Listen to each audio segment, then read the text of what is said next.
SBR Forum's Punters is brought to you by Bookmaker.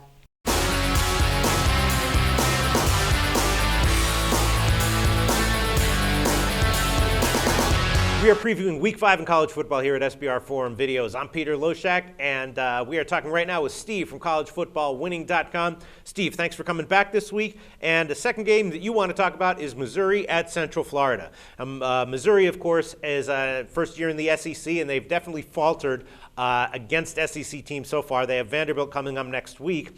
Central Florida, though, they are playing pretty well. They have a big passing game. They're a 2.5-point home favorite. So this is a tricky line. Some people might think that there might be a talent discrepancy where, Missouri, despite the fact that they haven't played well against the big SEC teams, might just outclass Central Florida a bit here in talent. But I'm not looking at it that way. I'm thinking that Central Florida probably has the motivation and the talent to get a cover here at home -2.5. Is that how you see it?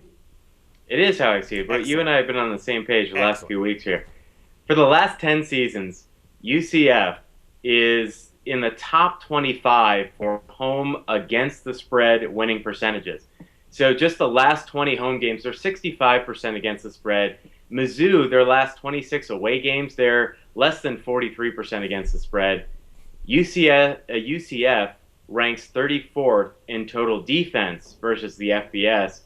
That's notable because Missouri's offensive production has dropped steadily from week to week. So they dropped 18% from week 1 to week 2, all the way down 14%, then finally 20%. So that part of that is due to them playing some good defenses, but so much of that is a result of their injuries. Missouri's quarterback, James Franklin, has an inflamed bursa sac in his throwing shoulder, even though he's going to play. He has admitted it's painful to throw, especially the long ball. Mizzou has a reshuffled O-line. They're missing 2 of their projected senior starters. Missouri has been through the absolute gauntlet this year so far.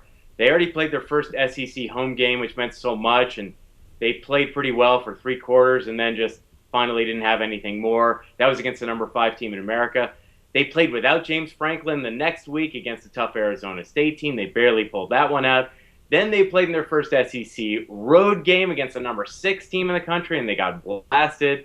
They did all this without a break. At UCF, this represents their last non-SEC game, their last non-conference game until the second half of November.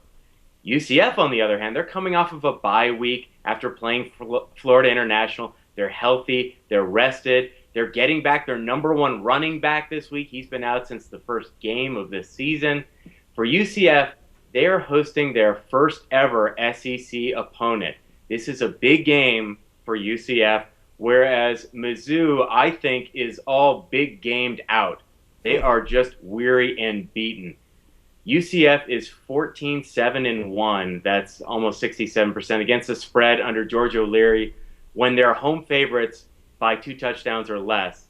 So you get UCF well rested, you get them healthy, and you're playing against a Mizzou team that is in disarray, and you get UCF for less than a field goal. We're on the UCF side here. Excellent. I'm getting pretty good at reading you and reading your analysis, being able to tell when you're spot on, when you're off. This is sounding to me like a patented Steve from collegefootballwinning.com winner. So I'm a believer. I think I'm going to bet it myself. Thanks, Steve. Let's hope so. Thank you, Peter.